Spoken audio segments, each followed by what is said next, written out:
We are here today near Okeng Elementary School, but we are facing the mountain now. Today is going to be the maiden flight of Chris' new experimental airplane. Chris, what is the name of this airplane? 3D Aero. What? 3D Aero. 3D Aero, yes. So it is the color scheme of, where did you base the color scheme of the 3D Aero? Sa Philippine flag. Okay. So it is based on the Philippine flag.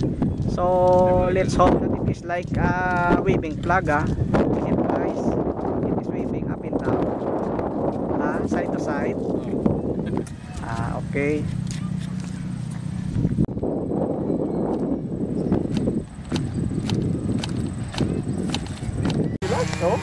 Sige lang, beautiful.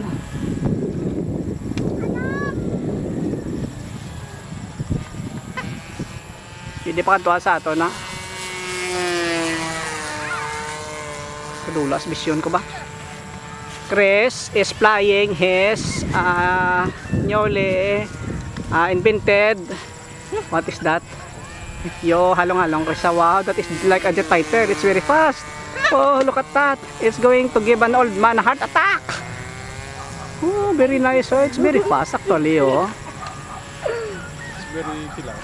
It's very kilas, but you are getting the hang of flying your oh, it's very like a libang-bang. Oh, it's rolling pa. Oh, what is it doing?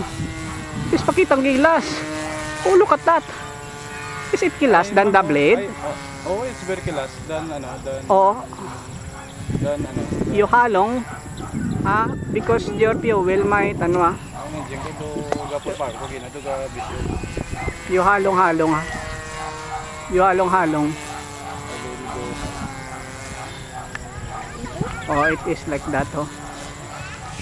So are you happy with the performance of the Yes, at least it flew. What is important is it is flying now. So your Loko. wait, where is that? Oh, you are doing